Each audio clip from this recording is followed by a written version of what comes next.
Good morning, dear students. In the last class, we have seen till the free essay method. I think group appraisal is also over. Right? Group appraisal കൂടി കഴിഞ്ഞിട്ടുണ്ടായിരുന്നോ? അപ്പോൾ group appraisal എന്താണെന്നൊന്നും കൂടി പറയാം. Group appraisal മെത്തേഡിൽ employees ഒരു appraisal ഗ്രൂപ്പായിട്ട് rate ചെയ്യാണ്. Treated by an employees group. ഞാൻ പറഞ്ഞിട്ടുണ്ടായിരുന്നു ഒരു ഗ്രൂപ്പായിട്ട്. That is over actually.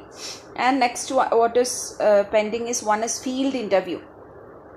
Field interview മെത്തേഡിൽ ഒരു expert from the financial personal department HR ഡിപ്പാർട്ട്മെൻറ്റിൽ ഒരു എക്സ്പേർട്ട് എന്താ ചെയ്യുന്നത് വെച്ചാൽ ദേ ഇൻ്റർവ്യൂ ദ സൂപ്പർവൈസേഴ്സിനെ ഇൻ്റർവ്യൂ ചെയ്യാണ്.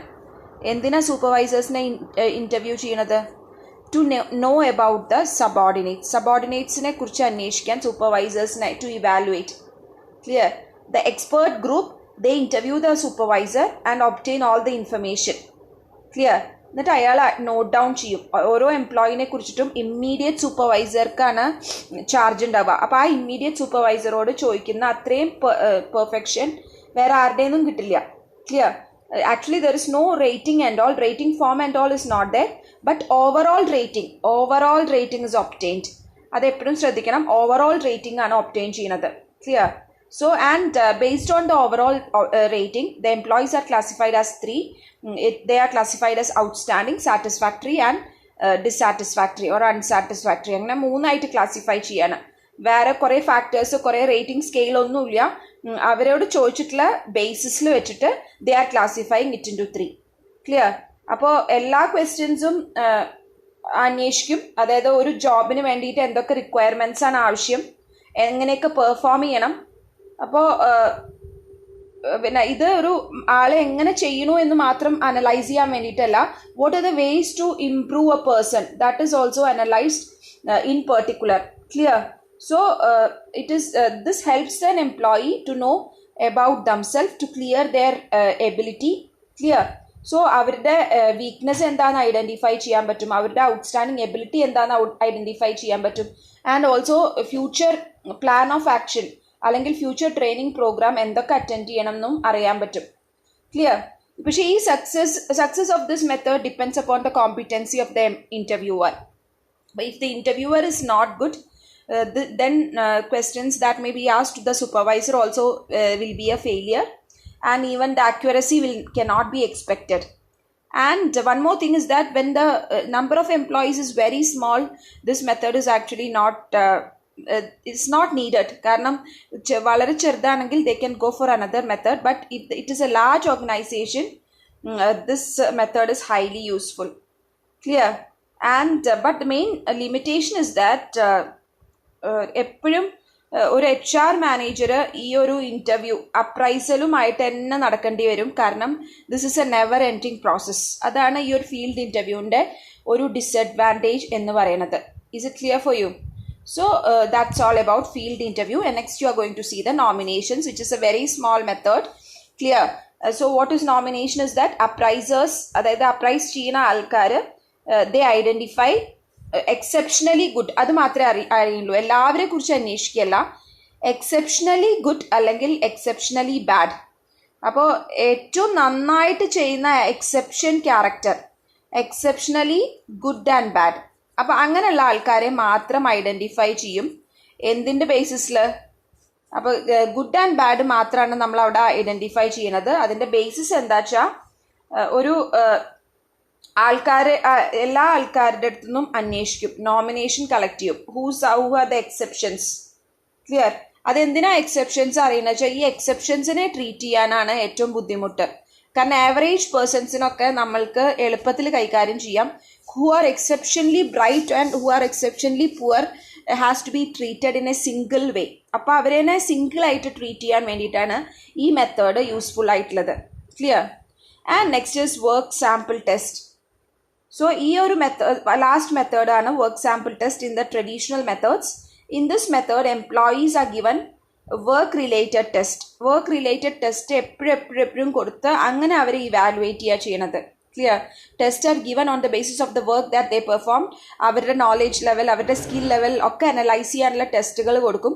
അത് എംപ്ലോയീസ് ആൻസർ ചെയ്യുമ്പോൾ തന്നെ the appraisers will be knowing what all they know about the job.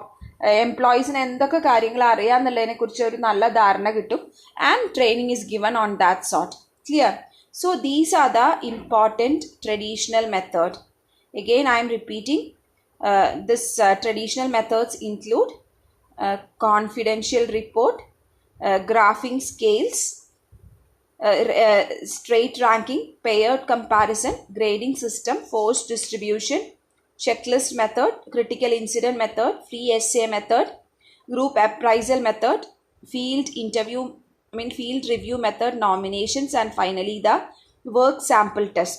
Is it clear for you? And next is modern methods. അടുത്തത് modern methods ആണ്.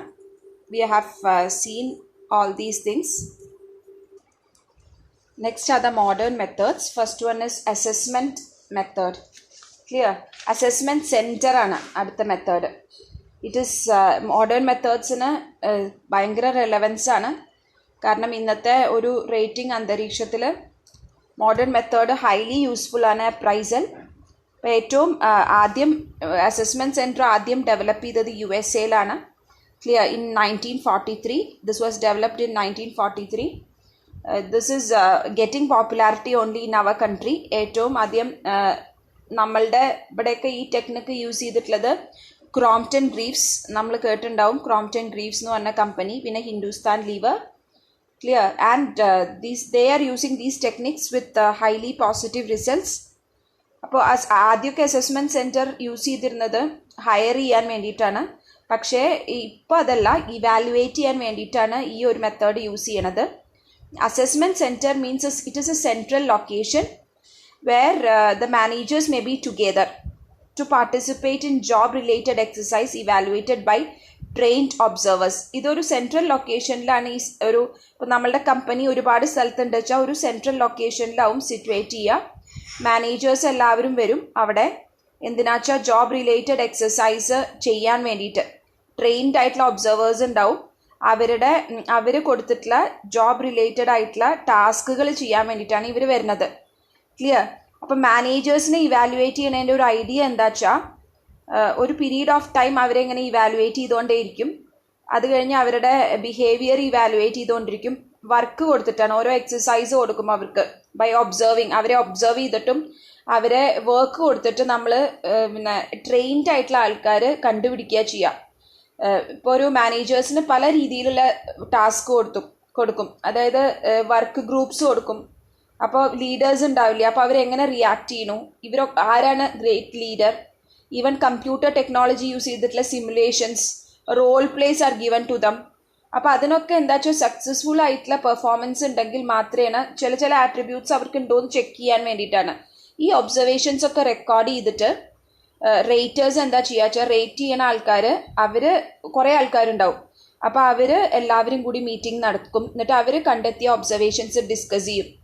എന്നിട്ട് ഈ ഒരു ഡിസിഷൻ ഓരോരുത്തരുടെ പെർഫോമൻസിനെ കുറിച്ചിട്ടുള്ള ഈ ഡിസ്കഷനെ ബേസ് ചെയ്തിട്ടാവും. ക്ലിയർ? എന്നിട്ട് ആ ഒരു ഡിസിഷൻ എടുക്കും. അയാൾക്ക് എന്തൊക്കെ ഇമ്പോർട്ടൻസ് കൊടുക്കും. Even self appraisal is done. Peer evaluation also is use to for final rating. Clear? ഇപ്പോൾ ഒരു അസസ്മെൻറ്റ് സെൻറ്ററിൽ interpersonal skill, communication skill, organise ചെയ്യാനുള്ള എബിലിറ്റി, സെൽഫ് കോൺഫിഡൻസ് ഉണ്ടോ, സ്ട്രെസ് മാറ്റേഴ്സ് എങ്ങനെ ഹാൻഡിൽ ചെയ്യണു, മെൻ്റൽ അലേർട്ടാണോ, ഇതൊക്കെ അറിയാൻ വേണ്ടിയിട്ടാണ്, ഒരു മാനേജേഴ്സിൻ്റെ അറിയാൻ വേണ്ടിയിട്ടാണ്. This is not a method of appraisal മാത്രമല്ല, ഇതിനെ ബേസ് ചെയ്തിട്ടാണ് ട്രെയിനിങ്ങും ഡെവലപ്മെൻറ്റ് നീഡ്സൊക്കെ പ്ലാൻ ചെയ്യണത്. ക്ലിയർ? അപ്പോൾ എൻട്രി ലെവൽ പൊസിഷനിലുള്ള ആൾക്കാർക്കും ഈ മെത്തേഡ് യൂസ് ചെയ്യുന്നുണ്ട്, മാനേജേഴ്സിന് മാത്രമല്ല. അപ്പോൾ കാൻഡിഡേറ്റ്സിനൊക്കെ ഒരു ഈക്വൽ ഓപ്പർച്യൂണിറ്റി കിട്ടുകയാണ് അവരുടെ മെറിറ്റ് പ്രൂവ് ചെയ്യാൻ. കാരണം ട്രെയിൻഡ് ആയിട്ടുള്ള ഇവാലുവേറ്റേഴ്സ് ആവുമ്പോൾ അവർക്ക് പേഴ്സണൽ വേറെ ആൾക്കാരെ ഇവാലുവേറ്റ് ചെയ്യണം. നമ്മളായിട്ട് ബന്ധപ്പെട്ട ആരുമല്ല നമ്മളെ ഇവാലുവേറ്റ് ചെയ്യുന്നത്. അതുകൊണ്ട് തന്നെ ഇതിൻ്റെ ഒരു ഇമ്പോർട്ടൻറ്റ് അഡ്വാൻറ്റേജ് എന്താ വെച്ചാൽ personal bias will not be there. അതും ഒരു ദിവസത്തെ ഇവാലുവേഷൻ അല്ല, പെർട്ടിക്കുലർ ഒബ്സർവേഷൻ കുറച്ച് ദിവസത്തെ പ്രോഗ്രാം ആയിരിക്കും. ക്ലിയർ. പക്ഷേ ഇതിന് ഒരു മെയിൻ ഡിസഡ്വാൻറ്റേജ് എന്താ, ക്രോംപ്റ്റൺ ഗ്രീവ്സും ഹിന്ദുസ്ഥാൻ ലീവർ പോലുള്ള കമ്പനീസ് ഇത് ചെയ്യുന്നുള്ളൂ എന്ന് പറഞ്ഞു കഴിഞ്ഞാൽ it is N expensive method and also time consuming ആണ്. കാരണം all on A sudden you cannot rate A person. Clear. So it is regarded as one of the time consuming process. And ഒരു പാർട്ടിസിപ്പൻ്റെ interpersonal സ്കിൽസിനെ base ചെയ്തിട്ട് ഈ റേറ്റിങ്ങിന് മാറ്റം വരാം. ചിലപ്പോൾ അയാളൊരു correct മടിയനായിരിക്കും, lazy ആയിട്ടുള്ള ആളായിരിക്കും, പക്ഷേ അയാൾക്ക് സ്കില്ലുണ്ടാവും. He will be highly intelligent, so he will perform best. അപ്പോൾ അയാളുടെ റേറ്റിംഗ് ഭയങ്കര ഹൈ ആവും. That doesn't mean that he is working for the concern. Clear. അപ്പോൾ അങ്ങനെ ഒരു പ്രശ്നമുണ്ട്. അപ്പോൾ ജഡ്ജ് ചെയ്യുന്ന ആൾക്കാർക്ക് പിന്നെ ഒരു സ്കിൽസ് മാത്രമേ അറിയാൻ പറ്റുള്ളൂ, അല്ലാതെ ഡിസിഷൻ പ്രൊലോങ്ഡ് അല്ല. അതായത് കമ്പനി അല്ല എന്താ അവർ ചെയ്യണമെന്നുള്ളത് അറിയുന്നില്ല. ക്ലിയർ. അതായത് ഓർഗനൈസേഷൻ്റെ എബിലിറ്റി നമുക്ക് മുഴുവനായിട്ട് അറിയാൻ പറ്റുന്നില്ല. ഇപ്പോൾ റിലേറ്റീവ്ലി ഒരു നോർമൽ ഒരു ഹൈ കോസ്റ്റ് ടെസ്റ്റാണ്, ഹൈ സ്ട്രെസ് അസസ്മെൻറ്റ് സെൻ്ററാണ്. ചിലപ്പോൾ നന്നായിട്ട് കഷ്ടപ്പെടുന്ന ഒരാൾക്ക് പെട്ടെന്ന് സ്ട്രെസ് ഉള്ളതുകൊണ്ട് പെർഫോം ചെയ്യാൻ പറ്റിക്കൊള്ളണമെന്നില്ല. അപ്പം അതൊരു ഡ്രോബാക്കാണ് ഇവിടെ. ക്ലിയർ. പിന്നെ കാൻഡിഡേറ്റ്സിന് നെഗറ്റീവ് റിപ്പോർട്ട് കിട്ടുമ്പോൾ ഡീമോറലൈസ്ഡ് ആവാനുള്ള പോസിബിലിറ്റി ഉണ്ട്. ക്ലിയർ.